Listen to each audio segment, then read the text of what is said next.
more likely. I don't know, he'll probably be here later. Well, he can't come up middle of the show.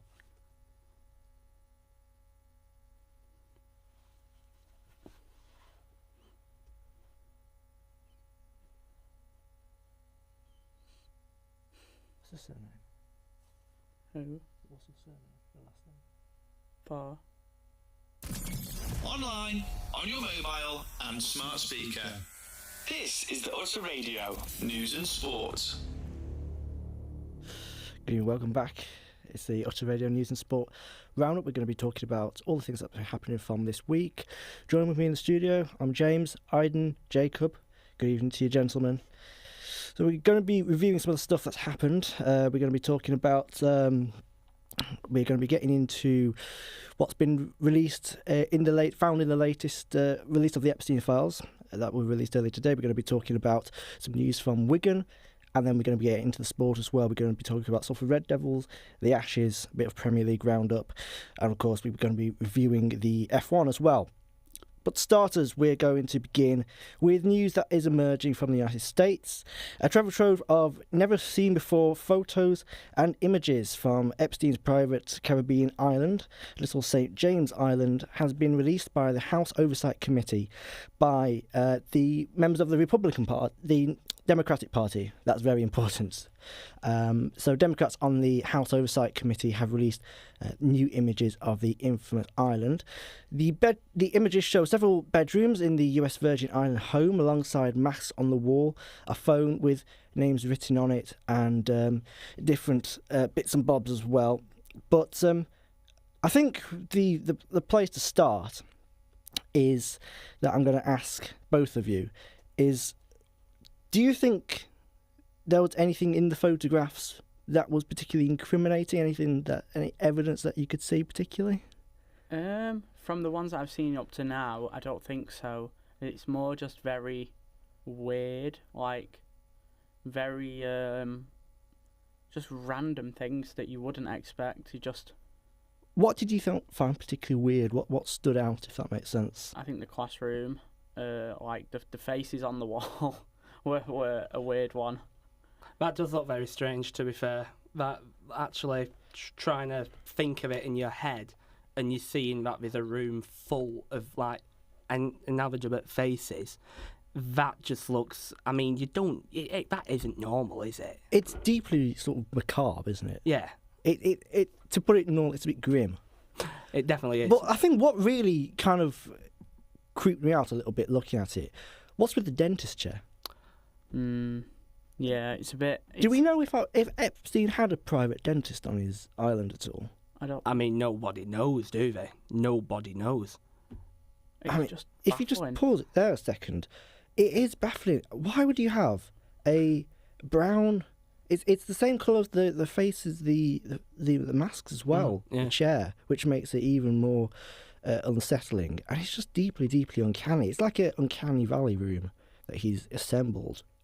It's, put it this way, it's very, very strange, I would say that. I mean, if that is just a normal room, why would you have a dentist chair there? I mean, are you doing other people's teeth? I mean, we don't know. But, I just think it's very, very strange, to be perfectly honest with you, why he would have a dentist room. But saying that, it is Jeffrey Epstein. But we do know that, it's very, in my eyes, it's just like you say, baffling. I don't know why he would do it. I mean, it's deeply, deeply baffling. We've also got a photograph I'll show you there of. It looks to me like Epstein and Ghislaine Maxwell meeting the Pope. Yeah. That's an interesting one. Yeah. That's a very. I mean, I didn't know that he had any meeting with the Pope or any religious leaders. No. There you go. This is a really strange one, though, which I want to show you. This one caught my eye.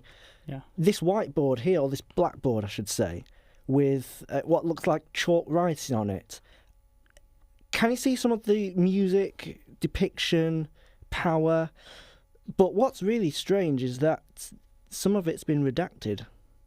Which Yeah. makes you wonder, why release it if you're not going to release it something fully with full transparency? Why release it at all, unless it's some kind of data protection? It possibly would be something to do with that. I think that's the one thing that it would be pretty similar if that is the case. I mean, personally, I don't really know why, but it's just, yeah. Yeah, it is deeply. It's really odd and really strange. But I suppose we should expect it. He was a very deeply odd and strange man. He was. I think that's the biggest thing we can draw from that. But hey, I wanted to just talk about, more so looking at the pictures, I wanted to talk about why this actually matters now. For clarification, on that blackboard was written words like power, deception, truth, whatever that means. Yeah. That I'll just point that out because that's actually decipherable words. But there's been some wider news which has been circulated about him. Because in 2025, the 2024, beg your pardon, was when the act started getting together, the build up to it, which coincided with Trump's the beginning of Trump's presidency, second term as president. In November this year, Congress passed the Epstein Files Transparency Act, which was signed into law, which required the US Department of Justice to release previously sealed documents connected to Epstein's investigations. The recently released visual and documentary evidence is part of the effort, and it's meant to shed more light on Epstein's operations, his associates, his potential co-conspirators, and it's supposed to put pressure on institutions and individuals that were released to him. And someone which has been, if you like, fished out from amongst this is a guy called Larry Summers, and emails newly released show that Summers, who was the former US Treasury Secretary, the equivalent of our Chancellor of the Exchequer basically, and once president of Harvard University, maintained contact with Epstein after his 2008 conviction. He had very close ties to him, and very recently Larry Summers has stepped back from teaching at Harvard. I find it really, really disturbing, more so than... I find it disturbing, obviously, the whole story behind Jeffrey Epstein. What I find really worrying is, how did he manage to have these links to such powerful people and bring all these people together? I mean, I even saw a picture I really wish I hadn't seen, actually, of Stephen Hawking on a sunbed today on the island, surrounded with these two women. But why? This is what... That's what I mean. It's bizarre how Jeffrey Epstein has, like, you've seen him in pictures with the Pope, with King Charles. You've seen him with powerful Donald Trump. I mean, he's literally the most powerful man in the world at this time. At the moment, yeah. And he's been pictured with all these famous people, these not just famous, powerful people who are running their parts of the world. Prince Andrew too, he was one, I think. He was, yeah. And I think it's worth mentioning with Prince Andrew. Well, actually, we shouldn't actually call him Prince Andrew anymore. It's Andrew Mountbatten Windsor is his actual title now. And he was actually stripped of his final remaining honours and status. It began last month on the 3rd of November. He lost his royal style of His Royal Highness, which is his princely title, so he's just one of us now, a commoner. Yeah. And in addition, he's been removed from the peerage role. So his former dukedom, because he was obviously the Duke of York, and his associate titles, Earl of Inverness, have been revoked. So his membership of orders such as the Order of the Garter and the Royal Victorian Order have also been cancelled, and his honorary rank in the Royal Navy as Vice Admiral has been stripped. Meaning that he will lose his last remaining official military title.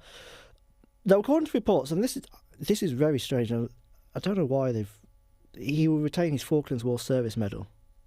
Do you know why I say that's quite strange? I mean, if they've gotten rid of like all of his like previous roles, it just, for me, finds it strange. I mean, strange is the word of the day today, it seems. I mean, it seems like I've said that about 12 times, only in 10 minutes. But, I think...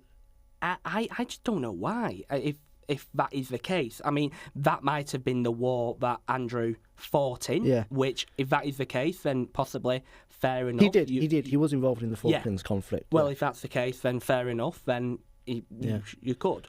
But if he's got rid of like all of these charges, if he have gotten rid of like the things that Prince Andrew previously did, it doesn't make sense why they've not done it for that one. Yeah, but I mean, the reason I refer to it is because that was actually indirectly his line of defence against all this, against his links to Epstein, was that because of. Do you remember watching his car crash interview in 2019? Do you remember it? I might have seen it. There's a very famous clip of him defending himself, saying that he can't sweat because of PTSD from the Falklands War, which means that the description that was given by Virginia Giuffre, I think. Yeah, Giuffre, of him was incorrect because she described him as being sweaty, and he said he can't sweat. Checkmate. That was his only defence. These were his words. So, I mean, how it's taken 6 years to actually strip her of all these titles, and I mean, it's unbelievable, really. Do you think it's a big enough punishment though? If he's like, he hasn't been through, we can't say he's guilty or not of anything because he hasn't been through court and he hasn't been tried for anything, so we can't say. It's all just allegations at the moment. Yeah. But if you're being stripped of all your royal titles, that heavily implies that there is at least an element of shame that he's bringing to the royal family and to the monarchy. Yeah. So if there's enough evidence to take his titles off him, is there enough evidence to open a legal investigation, do you think? Absolutely. I think so. I would say so. Yeah, I think so. I think it's like you said, it's taken long enough to strip him of these titles. It should have been done a lot sooner, a lot quicker. I think in terms of punishment, like you said, it's going to be very hard to do it when nothing's been proven guilty yet. Yeah. And he hasn't. So we can't. We've got to go off the facts. Yes. Go off what we know. But I mean, it doesn't look good from the evidence we've seen. It doesn't. Up to now. I don't have because I don't really want to. I don't want to try and recall from memory what he said, just in case I get something wrong. But he in the interview he gave an account of, or rather not him, Virginia Giuffre, thank you. That's the one. She gave an account of her interactions with him, meeting him at a party, a Pizza Express party actually, and Strange place. But and so they go through all this. So, and there's also more written about him in her biography, which came out posthumously came out not too long ago. But as it turns out, so the current news is he has been issued a formal notice. This is Andrew Mountbatten Windsor, a formal notice to surrender the lease on his long-time residence, the Royal Lodge. So he's basically going to be a homeless man. Well, not homeless. He's going to move to private accommodation on Sandringham Estate in Norfolk. So he's not exactly going to be applying for the council housing. But I mean, this is just the reason I say this is because this is just the web of Epstein's connections. The tentacles go deep. You know, the roots go very, very deep. That's what I find very disturbing about all this. I mean, wouldn't you say so? The fact that, yes, he was a very strange, weird man, whatever, but we're also dealing with people that run our countries, determine our lives. That's the worrying thing, really. Yeah, is we've got pictures of Epstein, and his influence is not just within this island.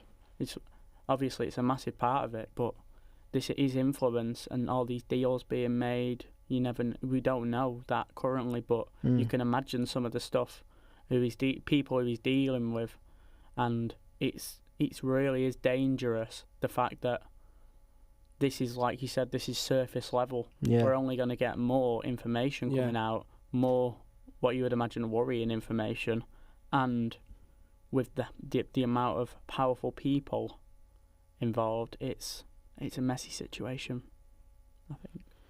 So, I mean, I want to quickly explain where we are with the Oversight Committee and what's involved. So, the Oversight Committee, it's a main watchdog over the lower chamber of the US Congress. Under its rules, have the broad authority to investigate any matter at any time related to the Epstein situation. After many years of criticism that many Epstein-related files were sealed or partially hidden from the public, the committee launched a renewed wide-ranging inquiry this year.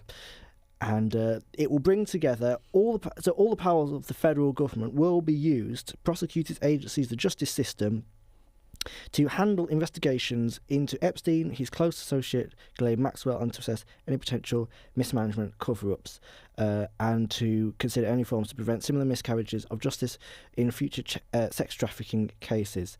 So it's not just about past offences, but it's also to review systematic failures, which is very well and good, and I hope good comes of that. But the thing is, firstly, we may never know all the information behind all this. No. But the other thing which I personally feel is a bit, and you guys can have your say as well, I don't mean to sound sceptical, but a lot of very powerful people were involved in this. Again, I'm not saying that, I'm not making an accusation here. I'm just saying that the current United States president was a close personal friend of Jeffrey Epstein in the early 90s. Essentially, the leader of the free world is... Essentially, the leader of the free world was a good friend of his. And he was linked to a past president as well, President Clinton. Yeah. So there you go. That's just, and then recently Lord Mandelson had to step down as well from his position in our government. And that's another thing as well. This is being managed by the Oversight Committee in the United States. But what about all the other countries of the world? What about the United Kingdom, where we had people from our royal family who was recently in our government, we had someone in our government who was involved in this as well.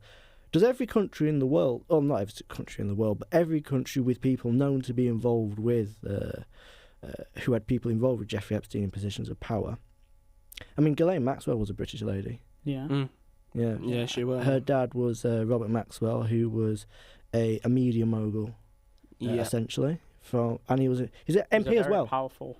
He was an MP, and he was also the chairman of Oxford United for a bit as well. Yeah. Yeah. Ghislaine was actually on the board of Oxford. What I'm saying is, very powerful people involved in this. Very, very much is. Yeah. Anything you guys would like to add before we move on? Because it is a bit of a bummer, this subject, really. I just want to... I mean, there's that much you can discuss and talking points, but I just want to... Do you not think it's interesting that these were released by the Democrats? Because... it was a major point of Donald Trump's first campaign, actually. Yeah. Because it was Donald Trump who signed the order under great pressure. Yeah, he just did a complete U-turn on the situation, and nobody seen it coming. We never thought we'd get any information, let alone we've got this. His first campaign, he said that he was going to drain the swamp. That was way back in the 2010s when he was first campaigning for president. He said that he was going to come to power, he was going to drain the swamp. These are his words. Yeah. He was going to lock up Hillary Clinton and corrupt Democrats, in his words. It is an irony that it's the Democrats that are sort of overseeing this process of accountability, if you like. And yes, President Trump has signed the order, but it was under pressure from Congress to do so. Yeah. It was like, though, one of his manifestos that I think he said during when he got elected second term. Obviously, now he's elected as US president. That was one of his points. I remember one of his points was saying, we are going to release the Epstein files. Yes. And most people, believed it. Most people thought, oh my gosh, there is finally someone who will expose them all. So that was one thing that I know Donald Trump was a big supporter of doing that. So, like you say, the fact that the Democrats are now the ones that have said that they will do it, it almost seems like Trump has almost given up within his supporters. It's like he's betrayed his supporters a little bit, which I think in that case is very, very concerning. I mean, you could say he was desperate to get back into power. I Yeah, suppose. He never wanted to definitely. give it up in the first place. I mean, yeah, I know we had a big scandal with the BBC editing his clips, encouraged, because he didn't actually, as it was reported at the time, he didn't actually encourage them to go to the capital and riot in the way that it was said that he did. But That was scandalous. it was, at the same time though, he did encourage his supporters to march on Congress peacefully. He did say peacefully, but the point is he never wanted to give up power. He spread and was behind conspiracies that there was widespread voter fraud in the 2020 presidential election. Yeah. He was behind that. He made unfounded allegations against this. For me personally, he seems like a man who would have said anything that would have been popular to get him back into power. Well, doesn't he? Yeah. Let me make it clear. Donald Trump he didn't need to go for a second time. He put everything. He's risked absolutely everything on the line. He's put his whole. He's gone for broke. He's put his life on. yeah. He's put his life on the line for this second term. Yeah, he has. And if he would have lost, then that would have been the end of it. It would have been game over. Yeah. He didn't need to do it. He could be on a golf course somewhere. He could, and if it was about That's- it was about a movement, he could have been behind the. This is, and we'll leave it here. But he could have been behind if he wanted to make America great again. His campaign, his movement, if you like, he calls it a movement. It's not really a movement. It's just a slogan, really. Yeah.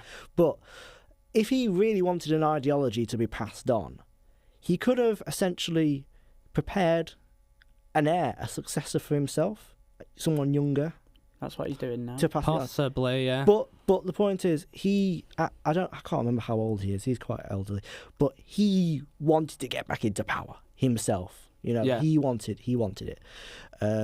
So yeah, very interesting there. We'll carry on. We'll follow this, but we do have to move on to something very, very, very, very different. News from Wigan. Yeah. Yep. So the new gladiator statue's back. Woohoo! Big golden statue that was that was put up in 2000 to promote the Russell Crowe film Gladiator when that first came out. So, Andy, I think you wanted to say something about this, didn't you? Yeah, I think it's finally back. I think it's a great thing. Why do you think it's a great thing? I just think it's a type of thing that it brings a bit of joy within the local community. I think it's one of them because I've heard this story on the news. I believe it was on the Northwest Tonight, and when I did see it, I couldn't help but laugh because it's like for me, it's a very, very funny thing. And it's like, out of all the places they could have had a golden gladiator statue, just had to be Wigan.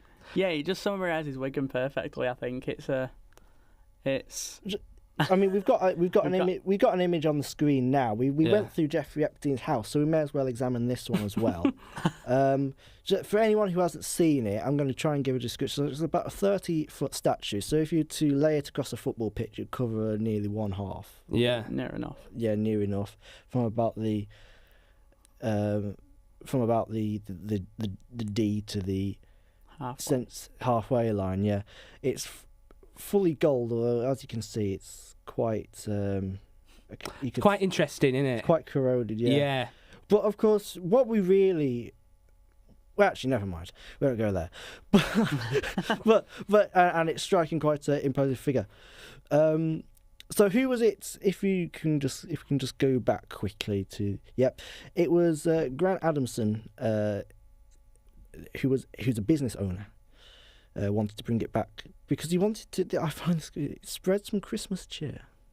Why not? Why not? I suppose, yeah. A golden willy, nothing more spreads Christmas cheer, no, is there? No, definitely not. I think it brings a bit of humour, doesn't it? If within the community, it's like a thing where you're driving past it, and all of a sudden you see a golden willy being shown. It's a local legend now, and do you know what? And do you know what? I'm just looking at this headline from the Metro here. Locals praise erection of 20 foot tall naked ... They could have used a better word, don't you think? Yeah. I know. I think Yeah. well, you know, it says. Let's see what AI mode has to say quickly on this. So the nude statue, it's called Golden Balls. I like that. Wasn't That's David great, Beckham called yeah. Golden Balls? And that probably TV was. show, Yeah. Golden Balls. And it was used to That promote- was an elite TV show, that, by the way. It was an elite game show. I think it was like 2010 something. They actually did a show called Golden Balls. That was my childhood. I loved that show. Do you know what confuses me though? If you're going to, is Russell Crowe from Wigan? No, I don't think so. Not sure. I know he's heavily involved in rugby league, but I don't think he is. I think he's from Australia, isn't he? Do either of you have any idea why, to promote the blockbuster film Gladiator, it was put in Wigan of all places? I think what it were, I think it was something like the actual guy actually tried and sculpture it there. I think he was the guy that tried, because it was a prop that they used in the Gladiator films. So I'm pretty sure it was something where the actual design of it, where they had to make it, I believe they actually made it there in that scrapyard near Wigan, I believe. So Can you look this up for us, Charlie? Can you see if there's any, whilst we debate this hot, important next point, which we of course have to talk about? Should Golden Balls have pants? I mean, it's a gladiator, isn't it? I mean, personally, I know you obviously look at the statues, don't you, in like Italy and that, and they're Yes. all like proper Roman men yes. that are naked and that. And I mean, personally, I don't see where there's a point against it. For me, I don't see why they wouldn't. Not why they had to change. I don't see a point why they would need to change it. Granted, that is for the Gladiator film. We have to move on. We have to move on soon. But you made a good point. It's like the statue of David in Florence, right? Yeah. You've seen that statue, yeah? This one here, the marble statue. Yeah. Right. No tourist has ever said put pants on David, No. or give the Molly Malone statue in Ireland, in Dublin. Yeah. I've. No one's ever said give Molly a bra. No. You No. know, Yeah. So yeah, Personally, I think it's just I think it's absolutely crazy that, like you said, in France, if there's many statues like that, there's the David statue in Florence. In Europe, it's seen as a less. It's people don't bother about it, but in England, it's a different thing. And do you know what? It's a funny thing. I think it's because it's old. Like, because the statues are old and they maybe were because done in it's the past. like. Maybe because it's represents about the place, historic. Yeah. This is just a bit random, to be honest. Gladiator, a big golden gladiator In Wigan, in Wigan. Oh, but it might as well hold a pie. I mean, that would be the most Wigan thing possible. It might as well just be holding a pie. do you know what though? How many stories have you heard? This is my argument for it. How many stories have you heard of northern industrial towns struggling after COVID? I think this is a national story now. You never know. You might just from that perspective. It's funny for the locals, but it also might drive tourism. Not tourism, but people will want to go and see it. You know, it's becoming sort of a I'm thinking of going to see it. yeah. It's becoming sort of a northern icon, almost like the Angel of the North, the Golden Balls of The Wigan. Golden Balls. I like that. Yeah. You can keep your Angel of the North. We have our Golden Balls. Nothing can beat that. Yeah, that's the best. No, I think you're right. And I mean, it says here, should the statue remain in place? I mean, what's a silly question. Of course, we're all going to say it should remain in Of course place. it Yes. should. Of course. The question is, that's not the question. The actual question that should have been asked to us is, should we be having more statues like this around the country? I think we should. I think so. Every town and city, I think we should have a giant statue of a man Why not? with his pythons. Why not? This is Britain. This is Britain. Why not? I mean, what could possibly go wrong? Are we trying to scare away the tourists here, guys?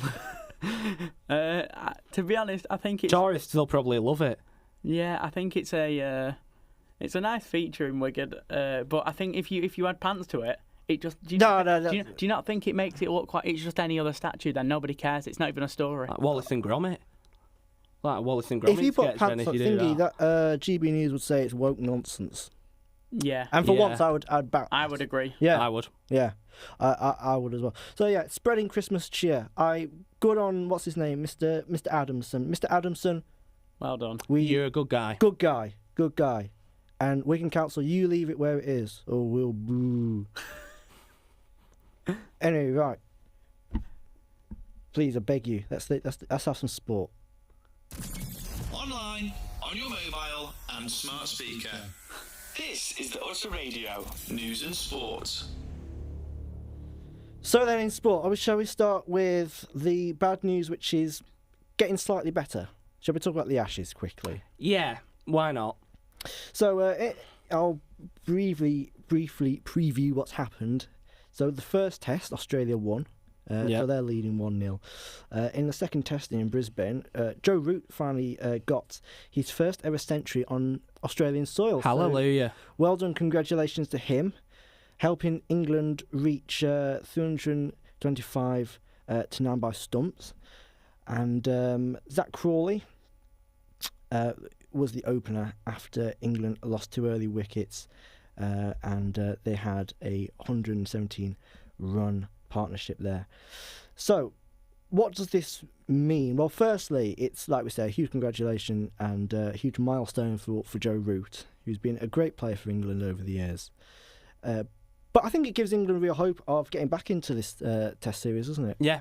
No, I certainly do, because the first test that they had in Australia and Perth, they simply got battered. I think it was like all the bowling team in Australia was superb. Mitchell Starc, he had an absolute field day.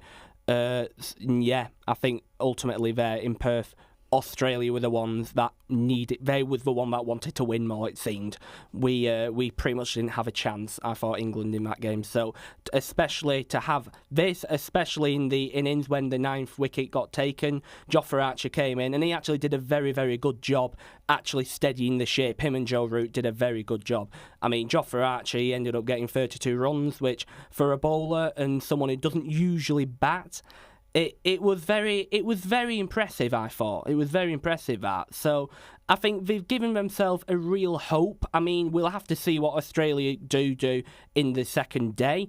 They might do well, they might not. But if England can get a very, very good wickets, if it can get the bowling very, very good on the second day, then I think it may be a talking point of England potentially to win the day-night one, which I think England's only won one day-nighter in their entire history. It was his highest ever test score run as well, wasn't it? Yeah, it was, yeah. But England have never actually won in Australia. Wow. So I beg your pardon, they've never won a day-night test in Australia. Yeah, I know Australia won 13 of the last 14. It's going to be a very difficult job, but we've started well. I think we started well. Joe Root, obviously, helping the cause. Well done, fella. Keep going. Go on. I think the last few times England have had a day-nighter in Australia, they've lost every single one, the last 3. So, I mean, we've made a good start. We'll have to see how it goes. But do you know what? I think Zach Crowley's been immense, hasn't he, as well? I think he has in this test. In this second. In the second test, he has been all right. I mean, the pair of them steadied the innings when the early wickets fell. Though. They did, yeah, they did, which is good. Especially like I was talking to about before, our Jofra Archer and Joe Root, like I said, they steadied the ship. I mean, Jofra Archer could have gone for like 1 or 2.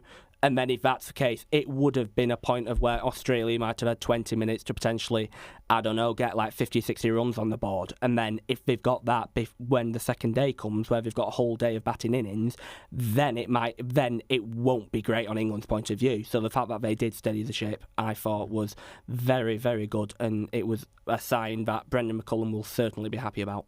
What have you seen from the Australians, though, or heard from them that really worries you? I think for this, they will be annoyed after this day because they thought, why didn't we just why didn't we just bowl them out? Why didn't we just bowl them out just like we did in Perth? They will have a point like that. I mean, and the first day in Perth, I believe it was 19 wickets, which in itself, that was absolutely unbelievable. But like you say, Mitchell Starc, 6 wickets. He has easily been Australia's best bowler this entire Ashes. I mean, it's only been 2 tests, but either way, he has done brilliant for the Aussies. But I believe the thing that Australia won't be happy about is they could have bowled us out, which would have been a massive, massive thing for Australia. But I think today is England's day. I'm not too sure about second day, or third day, fourth day, fifth day, or whatever, but for this day, the first day at the Gabba, I think England will be most happiest. What do you think, Ivan? Oh, well, it's definitely made a good start. We have to wait to see what they do yet. I think England look better. You can clearly see they've had a what's a nice way to put it? They've had a shake up. I think Breath of fresh air. A breath of fresh air. Yeah, I think which they needed. They really did. After the first test. They very much did. Lasted only 2 days, obviously. Yeah, it was a difficult first one out, but this time I think we look stronger. We've started well. I think it's a day nighter, so it's always going to be tough. Yeah. But I think they've made a good start and just got to keep going. I think if they're more sensible in the shots and just play, don't rush it. Play cricket. Take your time. Don't rush it. Play more sensible, more smart, more calculated. Then they will have a better chance. Yeah, I think that's where they almost faltered in the first one. Yeah, no, they did. I think they took it a little bit too seriously, especially when they got all out. When Australia bowled them out in that short space of time, I think that panicked England a lot. Yeah, I think they lost the game mentally. Yeah, they I did. think just need to shore up, play the game more smart. Yeah, that's the word. And I think they've done that up to now. We'll see how it goes, but I think up to now it's been good showing. Yeah. When's the next? I think tomorrow is the next day, day 2, and then obviously day 3, 4, and 5. Because I know it's only just started this one. Well, let's hope we get past day 2 this time. Fingers crossed. Fingers crossed. I assume that's going to be being played very, very for us. Very, very. Yeah, I believe it starts tomorrow at 4 a.m. 4 a.m. tomorrow because it's a day nighter. I know the one the last Ashes test, the first one. I believe that was on at 1 o'clock, 1:30 in the morning in the UK. So you lads you've been staying up to listen to it on 5 Live. I've seen bits of it. I've seen bits and bats. Yeah, I can't stay up the full shebang. No. I think producer Charlie has been staying up for it. Yeah. He's got more dedication though than us, you say. So yeah. He's been putting in day and night shifts. He very much has been. Right. So that's the cricket. I think pretty much sorted there. Shall we get on to rugby league? I think so. Yeah. Shall we get on to rugby league? And we were having a bit of a chat about the rugby earlier. Really sad news that's come out this week about Salford Red Devils. They've been liquidated after 152 years. 152 years. They were here long before us. But you're confident, Aiden, because you're wearing your. Let's make sure you can see it on the camera. There he is. There it is. His Red Devils cap. You're confident they'll be back in some capacity soon, aren't you? I hope so. To be honest, it's just I'm absolutely heartbroken. Let's just say how it is. It's just devastating, really. I mean, we knew it was coming. Don't get me wrong, we knew it was coming, but to just see it all explode into one yesterday, it was just absolutely heartbreaking. The court case only lasted 50 seconds, a minute. It was done like that. Yeah, it was done like that. It was just. I mean, there was no case to be heard in their defence. No, because it was the fourth. We've already had 4 adjournments before this. Right. So this was the one. We knew it was coming. We've been to the courts with HMRC a few times now, and it's. I mean, Salford have always struggled with. I mean, sorry to interrupt you, but this year has just been it's been like a series of nightmares, really, in terms of sort of on and off the pitch.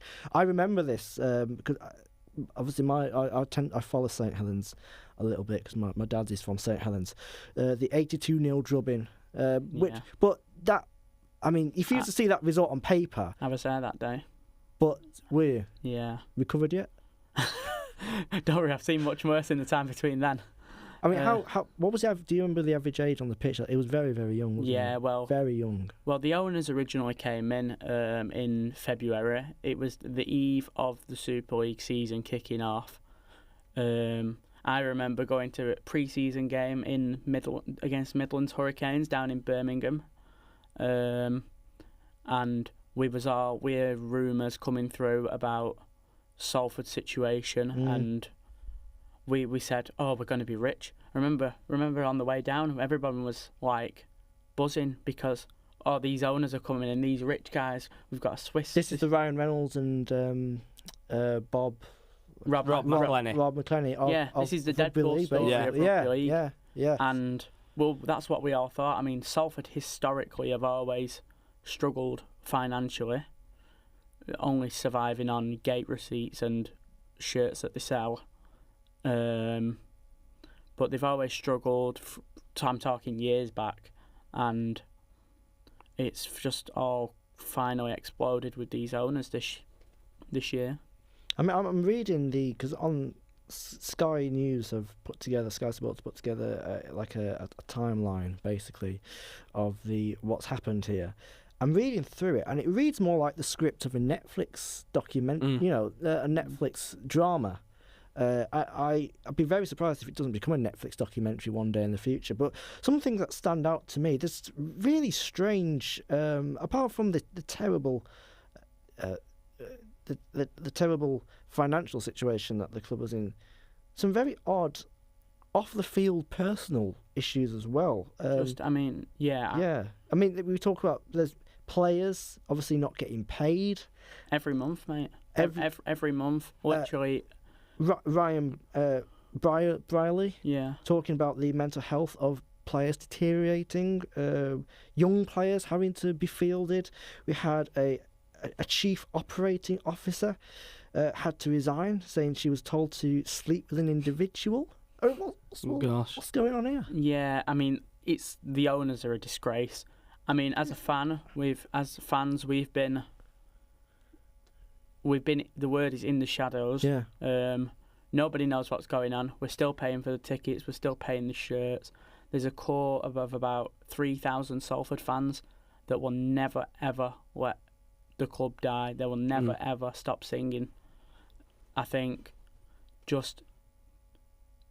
the owners are words I cannot say on here. Parasitic by the sounds of it. They're completely draining the life out of it. They've sucked the life out of the club, and I've had a season ticket for years, but this season has been painful. Going to games, we go to games.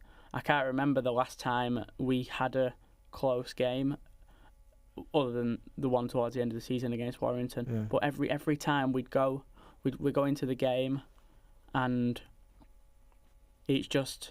We I mean, our lot in the South Stand used to play. I mean, is it under 40 or over 40 this week for the other team? It's that bad. I mean, honestly, it's ridiculous. Yeah.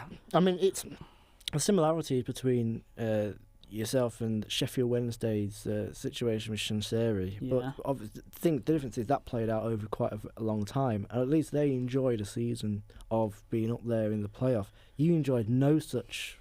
Well, this is not people just reading into this now that it's Salford have just all of a sudden fell apart. No, we've struggled with money issues for years and years and years. Salford have always been one of the poorest clubs whether they've been on. I mean, we had a brief spell with a previous owner who was a rich guy, but now it's just we have as a fan-owned club, and then these owners. Run the club. They promised everything to us. That's why I'm not getting my hopes up with this Phoenix club, is because we've been promised absolutely everything. We got promised the world at the start of the season. oh, we're gonna all the debts. If you actually read the statement they made in February when they took over, all the debts have now been cleared, and I'm quoting Dario Berta here, who is the head of the consortium that took over. It was a disgrace. I mean, for the fans, it's just ridiculous. Yeah, you said that this was back in August, that funding would be available and settled by the end of the month.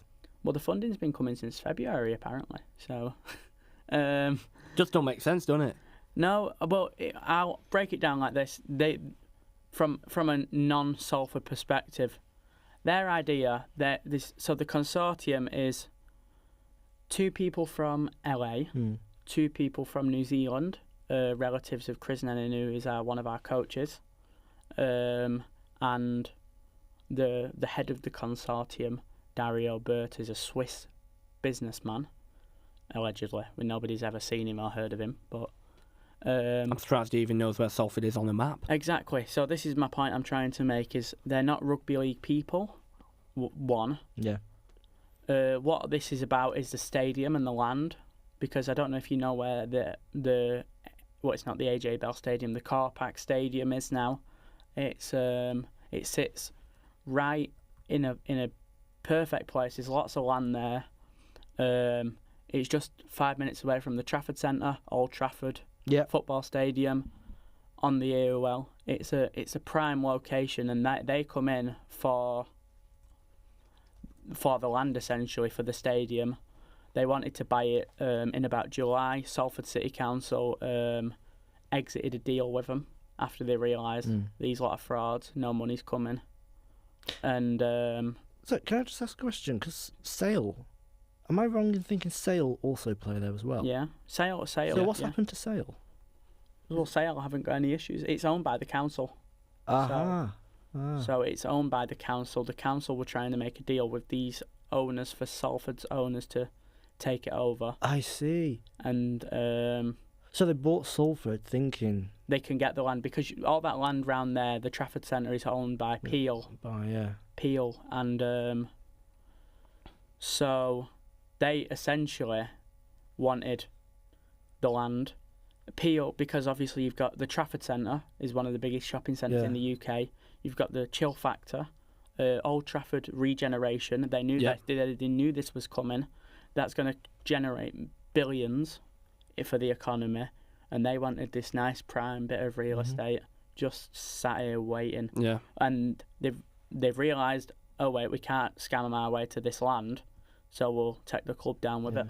They are. Are the Rugby League or the Super League, are they going to, in the future, do you think they'll put more checks and balances in place to prevent this kind of situation from happening? I mean, that's what I think they should do from now on. I mean, as I know this is about Rugby League, but where I live near a town called Bury, and Bury FC suffered a similar fate where they had a case of like an owner, dodgy owner, Steve Dale. The EFL should have known that he had bad reputations. I believe there was only 2 businesses out of a load of options that Steve Dale had, which actually went successful. I believe the rest of Steve Dale's businesses went into administration. So we should have looked at that and think, hang on, why didn't we look at potentially saving Bury? And I think that's something the RFL should have done with Salford. It's absolutely on the RFL, because they've gone along all season acting like nothing's happening, and it's just they're acting like nothing's going on. Oh, we'll be fine. The money's coming. The money's coming. They're part to blame, because these owners should have been booted out long before this even happened. It shouldn't have got to this situation. They've been promising money since January, February time, and then players are leaving because it's just they're not being paid. Ryan Brierley, who I actually spoke to at the grand final after he's moved to Oldham, I spoke to him at the grand final. He seems like he's doing well now. He's a Salford lad. He was the captain. He was a boyhood Salford fan. They've got told to sleep over. One of our staff members got told to sleep it over with someone at the RFL by these owners. I'm gonna say. So it's just an absolute mess. It's a disgrace, and Yeah, they shouldn't be. Yeah. They shouldn't be made out. They shouldn't get out of Salford alive. Yeah, well, that's a very strong statement there. But obviously, we'll try to we'll keep across this story. We'll monitor it, and obviously we'll see how this all pans out. But shall we move on to the football? We're going to be very quickly rounding up what happened last night. Were you watching the football last night? Watching the games, yeah? Yep. So, a really interesting one. I want to start with, shall we start with Leeds-Chelsea? That was a really interesting game, wasn't it? Yeah, it was, So, obviously, it's their 4th win of the season. It moves Leeds out the relegation zone. But the big story will be about Chelsea, though. Yeah. Choking their title race. Some people saying it was the title race that lasted for 48 hours. Yeah.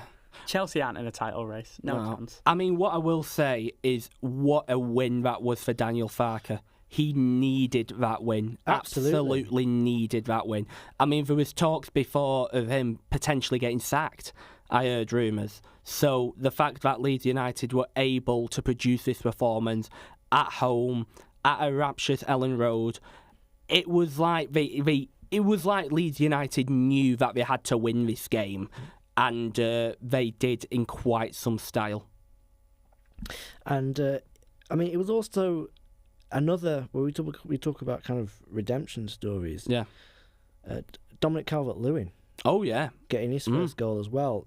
It wasn't the most difficult of efforts. I made a joke with someone that he might have conspired to miss it, but he scored. Yeah. That was his confidence a world of good. He needed that. Oh, yeah, no. He needed that without a doubt. I mean, I believe he also scored against Manchester City, so that makes it 2-2 that he scored, which is obviously very good for him. He, like you said, he needed that confidence. Calvert-Lewin, he needed that, because you've obviously seen that while he was at the end of his tenure at Everton, he did not look good. His confidence was absolutely shot. Confidence was shot. Yeah, it was, exactly, yeah. It's on the floor. It's absolutely on the floor. So to be able to get that, and he's playing with some really good players as well. I really like Ethan Ampadu, Jayden Bogle. I like that Tanaka. Yes. I like Tanaka. Yeah. I was going to mention him, because was he not playing for Birmingham? He might have been. Yeah, I'm sure I remember seeing him play for Birmingham. Maybe Charlie can confirm that. I mean, I was at the Etihad last week for City against Leeds, and do you know what? We scraped through by the skin of our teeth. We got very lucky, and I think Tanaka, it was an absolutely brilliant player in the midfield. I think it was Dusseldorf he played for. Yeah, Dusseldorf. Yeah, before it wasn't Birmingham. Yeah, he was in the second half particularly. He absolutely stole the show. I think he was just controlling everything. We couldn't get a break, and then we obviously scored late at the end, which was helpful. But yeah, I think Leeds are on the up now. Yeah, Chelsea made a lot of changes. Yeah. Do you think this is a big problem for them, or do you think this is just one of those things when you play, when you're a team like Chelsea involved in the Champions League and you have to make lots of changes? Is this just liability? I think it's what you said before. I think it's a case of where Chelsea had to rotate for squad depth, because like you say, they're having big Champions League games coming up. I know they've got one even next Tuesday or next Wednesday. So the teams like Leeds and that, I could understand why they would have to change rotation. Yeah. I mean, like you say, they've got Bournemouth away and Atalanta away. They're tough fixtures. They are very, very tough fixtures, in my opinion. They've got Everton at home, and that's not easy either. They've got Everton at home, exactly. I mean, the way how Everton played, especially at Bournemouth, they played really, really well. Shall we crack on? Also as well in the Premier League last night, we had Arsenal. They won 2-0, so they go... let's have a look at the table. I think they are 5 points. 5 points clear of Manchester City. Oh goodness, we've got Sunderland. They drew 1-1 with Liverpool. We haven't really got time to get off. Brilliant result for them. The meat of that, and then Brighton Villa as well. So Villa are now up into third. And tonight in the Premier League we have Manchester United against West Ham, and West Ham fan, do you want to say a little bit before we get into it? Do you want to mention a little bit about Billy Bonds as well? Well, yeah. I mean, he was a West Ham legend. he was an absolute legend. He did what he had to do. He was a true captain for West Ham. He was the guy that did everything that you wanted a proper footballer to do. He played nearly 800 games for West Ham, 799 in particular. That says it all. That in itself says how well and how experienced of a player he was while he played for West Ham. So, yeah. He was a manager as well, wasn't he? He was, yeah, he did. He did also manage West Ham United, so you could tell he had that true connection within the Irons community. You can obviously see that. And, yeah, like you say, it was a shock news. It was shocking news to me hearing that he had died. But, like you say, what a player he was and what an icon he was within West Ham. What a legacy as well. He's got his name on the stand as well at the Olympic ground.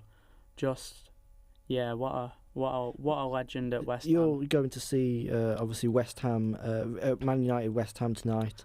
Charlie is a West Ham fan. Yeah, he's a West Ham fan, yeah. You had to do that, didn't you? So you just said Irons over a head feast. So I'm sure it'd be it's the first time that you've seen West Ham live since in person since Billy Bonds passed away, isn't it?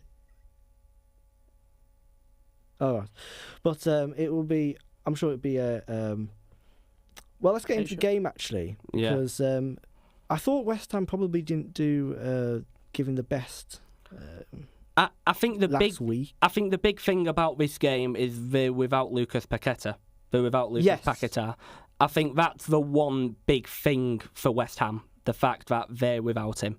Yeah. I mean, I am a Manchester United fan, but I thought, obviously, hearing the news that he had been suspended, it would be a shame for West Ham. It's a bad moment for West Ham, because it's like that's a chance where they could go and beat Man United. Manchester United are so unpredictable. You do not know what can happen with them. Well, Jacob, you're a Manchester United fan. I am. Yeah, do you want to react to this lineup we've got here? Yeah, well, this is the first time I'm just seeing it, and it's Lamans, Dalot, Mazraoui. I'm telling you in numerical order, so if you think it's strange, it is. Bruno Fernandes, Cunha, Xerxes, Ahmad, Casemiro, Mbumo, Shaw and Aiden Heaven. And, I mean, what I will say with that is I'm happy with it. I'm glad that Aiden Heaven has a start over, like you say, Lenny Yoro, because I thought Lenny Yoro didn't look 100% great against Crystal Palace. Can I just point out, there's one centre-back in that whole team. That's Manchester United things for you. I mean, I'm guessing Nusir Mazraoui may potentially play as a centre-back with Luke Shaw and Aiden Heaven potentially. But, it's a very interesting lineup, put it that way. I think it's got enough take to beat West Ham. But, like I said before, it's Manchester United. We can do the most unpredictable of things. I mean, we lost to Everton at home. They had 10 men. That says everything for you. And if you're looking, Aiden's smiling. So that shows how embarrassing that were. Can I just point out real quick as well? Do we have the West Ham team? Because I think that team is not promising defensively at all. I was going to say, I'm looking. I think we're all going to be focusing on the wrong Fernandes tonight. I watched Mateus Fernandes against. Last week when West Ham played, he's looked like a real player. He's a very, very good player. He was at Southampton when he played for Southampton. Yeah. I think you're in for trouble tonight, United. Well, we'll just have to see. I mean, hopefully Charlie there, hopefully he'll end up being disappointed. But, well, we just don't know, do we? We just don't know what can happen. It's football. Well, City and West Ham have got a good connection. Yeah. So, come on, you Irons. Well, look, let's got just under a minute to round it up now.